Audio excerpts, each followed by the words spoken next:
Hello, Rebels, and welcome to episode 7 of the Rebel and Reawaken podcast.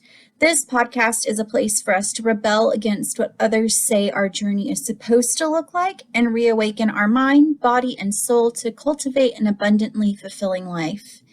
This podcast is geared towards people in recovery from drugs and alcohol or behaviors, but anyone can benefit from listening to the stories and advice given here.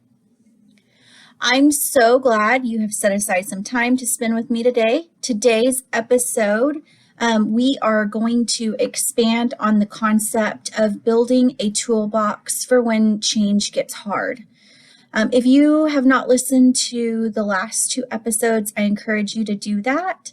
In those episodes, we discuss using positive affirmations as a tool to help when you're ready to toss in the towel and give up on the changes that you're trying to make. Today, we are going to talk about another technique that you can use when change gets tough. So this technique is called playing the tape out. I've talked about it in the Rebel VIP membership. I've talked about it on Instagram.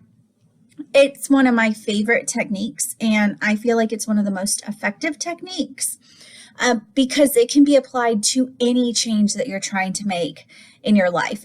Like I said before, this is not just for people who are in recovery for drugs and alcohol, or maybe you've been in recovery so long that you're not trying to stay clean every day. That's not top of mind. You're trying to implement new healthy lifestyles. Maybe you're trying to work out. You're trying to eat healthier, trying to save money. Maybe you're trying to go back to school. Whatever the case may be, before we go any further, though, I'm going to stop and have an Auntie Teresa moment right here. I get told by my clients all the time, I don't like you very much right now, when I say things that they don't want to hear. So this is me acknowledging that you're not going to like me for the next few minutes, and that's okay. But if your reason for making change is because someone else wants you to, or because I'm required to because of fill in the blank, then I want to tell you that until you're making the changes for you, then the weight of change will become so strong that you will most likely give up. In order to achieve lasting change, it must be because you want to make the change. You have to be doing it for you and because you're ready to make the change. So until that's true, you aren't doing anyone any favors. You're giving people false hope. And sadly, you're most likely going to let them down. And when you do let them down, you're most likely going to find yourself in yet another shame spiral and even further down the road of destruction than you were before. I know that will probably make some people mad, and you may not agree with me, but in my professional and personal experience, I know this is true. So many people set out to make changes in their lives because their family has threatened to cut them off or their spouses have threatened divorce if something doesn't change, only to fail because they haven't gotten to the point where they see that they have a problem. Again, this can apply to being overweight. It can apply to spending too much money. It can apply to not helping your wife around the house, not helping your husband take care of the lawn. Like, it can be anything. But until you see that you have a problem and you're ready to make a change because you're ready to make a change, lasting change is going to be very difficult. So until you get to a place of total surrender to the fact that you need to make a change, lasting change will not occur. You might get temporary progress or temporary change, but true lasting change that's going to last a lifetime will not occur until you are the reason, you are the catalyst for the change in your own life. So if you're in this group and you're trying to make changes for someone else, I still invite you to listen. We'll go through an exercise that I hope will help you see the depths of the effects of your actions on yourself and those that you love. So don't give up. Don't stop listening. Let's go through this together.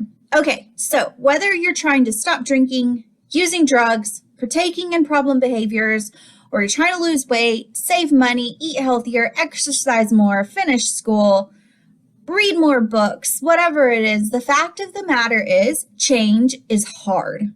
It is so hard to keep making the sacrifices and to put our selfish desires for a quick fix last, and our responsibilities required to make change first. It is so hard to do that.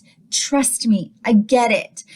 No matter what changes you're trying to make, your brain is going to crave homeostasis, meaning your brain will fight you and try to keep things the way that they are. Change is hard, and your brain naturally chooses the path of least resistance. Mind blown, right? I have seen this exact thing happen in my own life when I tried to stop doing drugs, alcohol, when I started running and working out.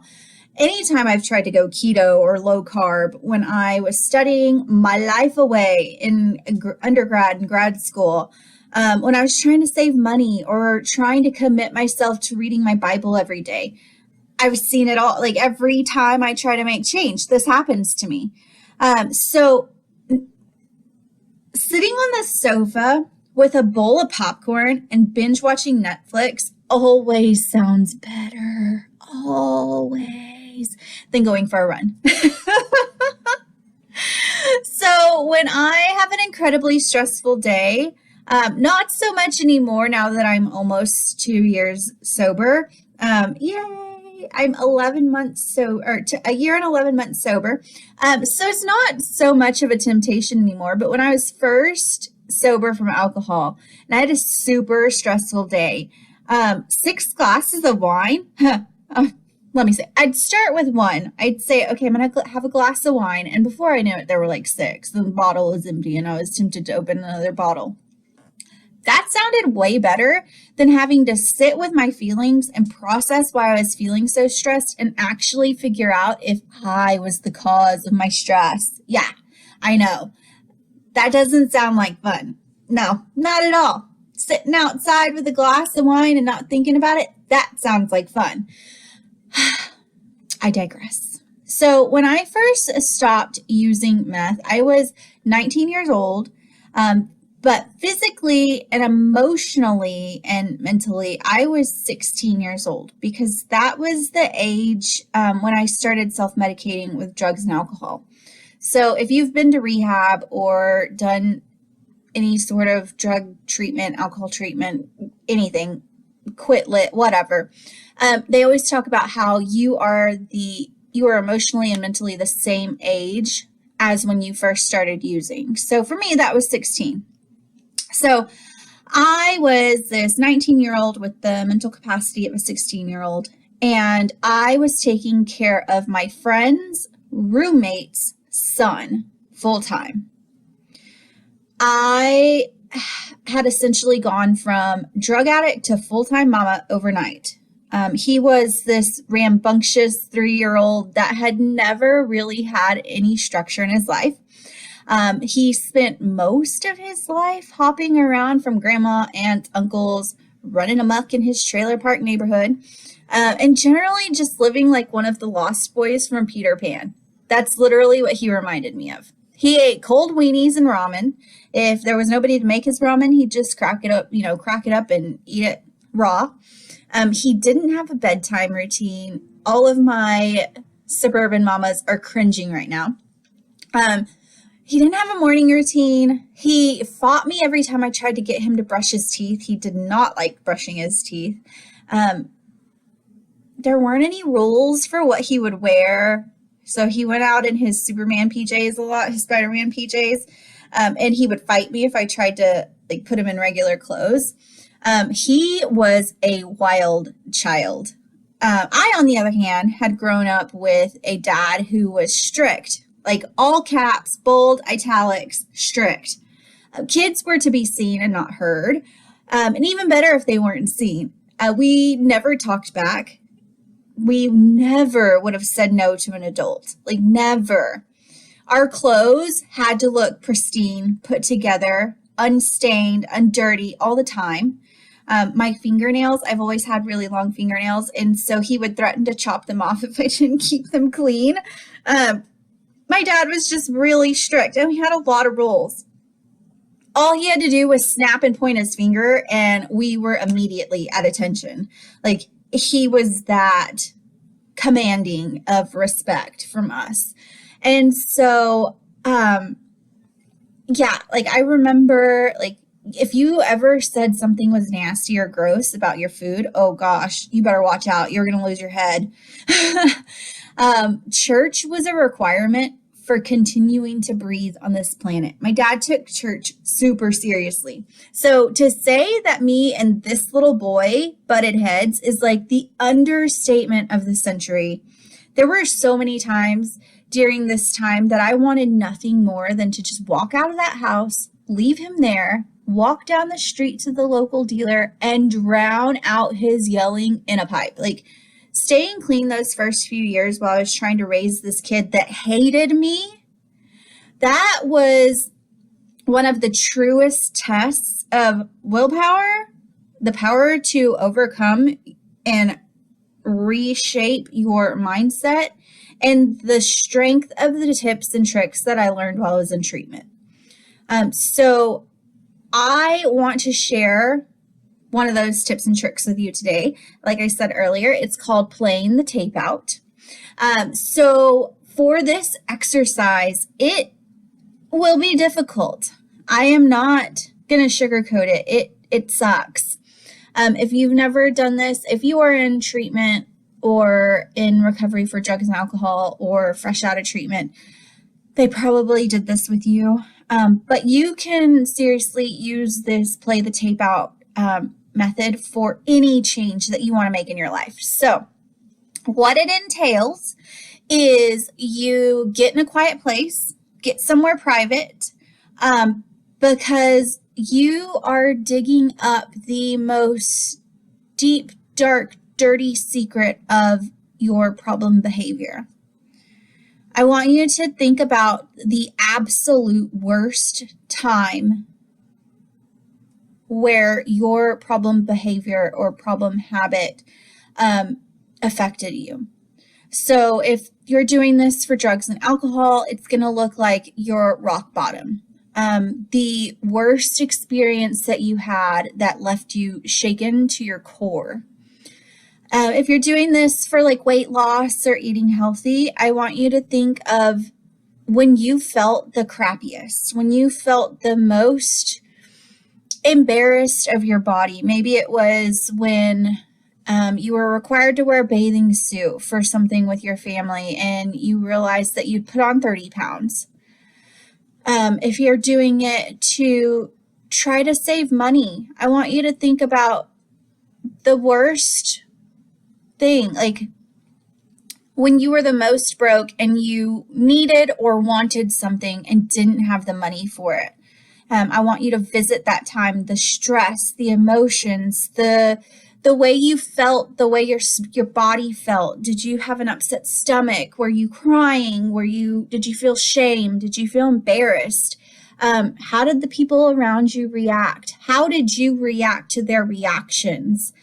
So you're really going to dig deep. And essentially what you're doing is remember, I'm going to date myself here, but remember in the 80s, 90s when I was in the 90s, baby, I was born in the mid 80s. And so my childhood was the 90s. But when you would put the VHS tape in the tape player and then you could hit fast forward and it would play the video really fast and you could watch it in like 45 seconds. Okay, that's what we're doing. We're going to create the tape of your behavior, of your problem, whatever problem it is that you're trying to overcome. And the deepest, darkest, ugliest place that it's taken you. And so you need to make that video, make that movie of that experience so real and so tangible that whenever you're tempted to give into temptation, you can go back in your mind and play that tape and fast forward for yourself and remind yourself of why you don't want to give into that temptation. So for me, it is being a drug addict, homeless, on the streets, not knowing where I was going to get my next meal from, literally picking up change in the parking lot to be able to get a $1 cheeseburger at McDonald's, and couch hopping from one friend's house to another. That's what kept me clean from meth. That's what helped me remember why I got clean to begin with. For drinking, it was being a total mess. So this sweet little boy that I was raising, his dad and I ended up together, and we had my daughter. And for a short while, I had the privilege of continuing to raise that sweet boy. And then their dad went to prison, and I was suddenly a single mom in college. And so he went to go live with his paternal grandparents, their paternal grandparents. And sadly, he ended up in foster care, or he was eventually adopted by the neighbor. And I continued to be a big part of his life. My daughter, his baby sister, they were so close. Like, they loved each other. His adopted mom was fabulous and let us be a part of his life. And in 2020, he died by suicide. And so, sorry, that was one of the hardest things I have ever been through. And if you know me at all, I have been through a lot. I've lost a lot of people in my life, and that one shook me to my core. This little boy had become my son. He had become a part of my heart. I called him my son all the time. He was like my kid. So losing him was one of the hardest things that I ever went through. And in the aftermath of losing him, I found myself drowning in wine, literally drowning in wine. And for me, when I stopped drinking, I realized when I created the tape for myself for drinking, I played back the tape of my daughter grieving and me not showing a good example of what grief looks like. And instead, I would go sit in the backyard, literally on the side of the house where nobody could see me. And I would just sit there and I would drink and I would cry. And I don't want to process emotions that way. I want to process emotions in a healthy way. I want to show my daughter that you can experience the biggest loss of your life and still come out on the other side whole and a little different, but filled with so much joy for having loved that person to begin with. And so for me, that was my tape. That was what I played when I started trying to stop drinking. Was I reminded myself that I didn't want to show other people. Let me take that back. I wanted to show other people that there was a different way to process hard emotions. I wanted to show people that loss does not mean being drunk. That loss doesn't have to be processed through whiskey goggles. Loss doesn't have to be drowned. Loss doesn't have to be pushed down and not dealt with. Loss should be dealt with, and loss should be faced head on. You should feel the emotions. You should feel the hurt. You should feel the anger. You should feel the pain, and just let it wash over you so that you can move forward and help someone else process their grief and loss. So that was my tape. It wasn't all totally negative. I also had some of those positives of like reminding myself of why I was making the change. And so that's part 2 of playing the tape out. So part 1 is going to the deep, dark, ugly, twisty place that your behaviors have taken you to. Part 2 is the light and the bright. So this is where we're going to talk about why you're making the change, the positive things that you want to see come out of the changes that you're making. So that's part 2 of the tape. So when you get tempted to use or go back to that problem behavior or spend too much money or not read your self-help books this month, whatever change. I am not belittling anyone's change. Everyone's desire to change and work towards change is a big deal, and I'm proud of you, whatever change it is that you're trying to make. But so when you are tempted to give up on the change, I want you to play the tape out, the negative part, right? This is why I'm not giving in, because I don't want to go back to where I was. And I want to move into this new light area, this new light, bright place in life. And so that's part 2 of playing the tape out, is almost like hitting rewind and being able to go back to the front of the movie and rewrite what the outcome is. And so those are the 2 parts of play the tape out. I hope that it will help you. I hope that you can use it to help yourself make some changes, some lasting changes in your life. I'm so proud of you. Whatever change it is that you are trying to make, you can do it. You can do it. I promise. It'll be hard. It'll be tough. But you can do it. You can do hard things. Who says that? Glennon Doyle? We can do hard things. Is that right? Somebody will have to comment and let me know. But yeah, we can do hard things. You can.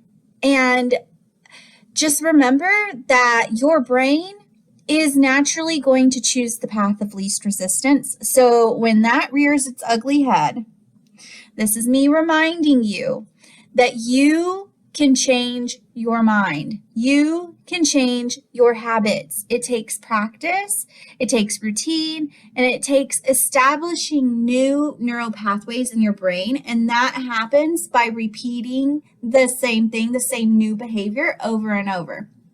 So for my drinking friends, what this looks like is when your normal routine was to pop a bottle of wine as soon as you got home from work, maybe instead you go to the fridge and you pull out a lime and slice it up and pour yourself a glass of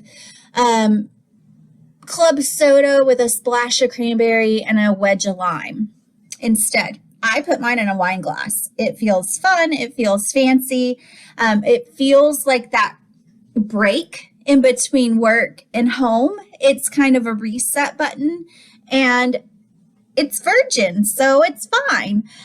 But yeah, and I've done that so many times that the routine of going to the top of the fridge for the box of wine, because we're fancy and we get box wine, that is no longer a habit for me. Instead, my habit is to reach for something healthy. Reach for some kombucha or sparkling water, or maybe just a glass of water. So that by repeating that action, I've trained my brain that it doesn't need to reach for the box of wine anymore. So anyway, couple tips for you. Change your routine, play the tape out. Remind yourself of why you're making these changes. So I want to thank you for tuning in today. I hope that today's episode taught you at least one thing, and I hope that it helped you to see that you were made for more than merely surviving. You were made for thriving. Crumbs are for the birds. You were made for the feast, and don't forget that. I had a friend actually tell me that something about that this weekend. She had someone tell her that you weren't made to survive on the crumbs. And that really struck a chord with me for you guys, because I feel like as recovering addicts, we tend to think that we are less than, or that society will shun us if they know our story. And I just want to tell you that you are a survivor, you are a fighter, you are an overcomer, and you were made for more than crumbs. So don't forget that.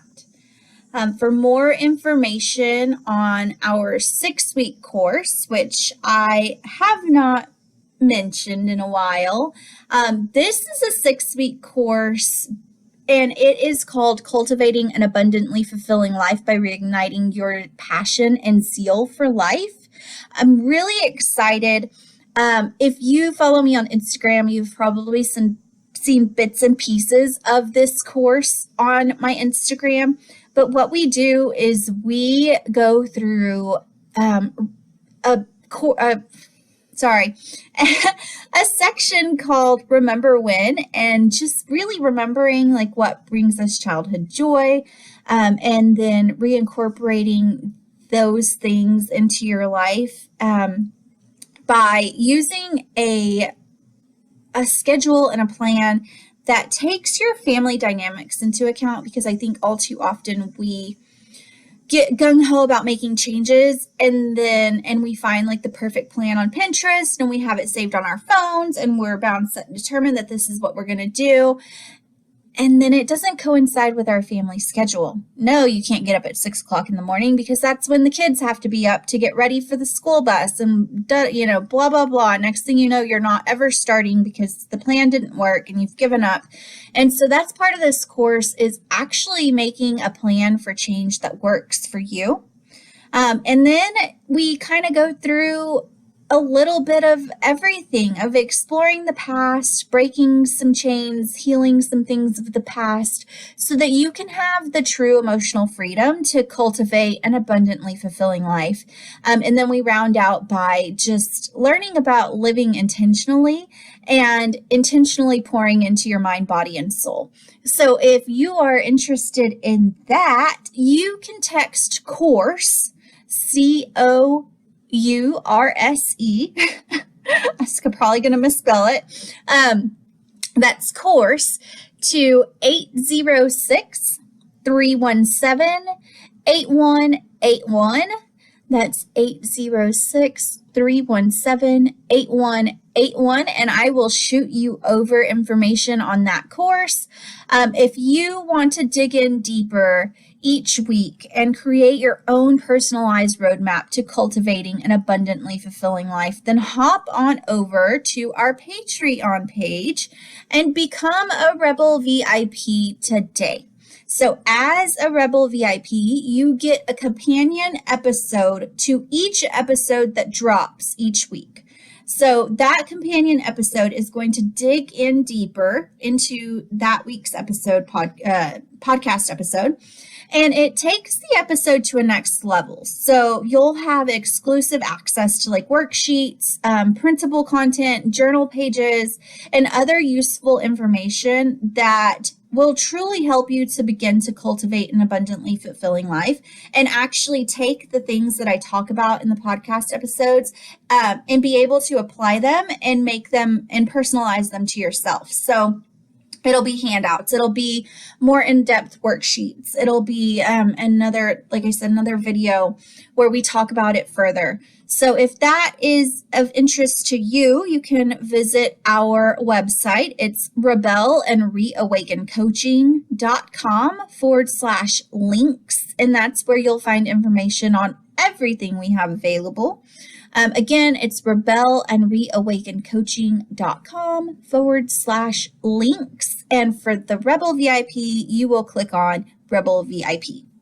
Okay, so last but not least, if this podcast is making an impact on your life, please share it.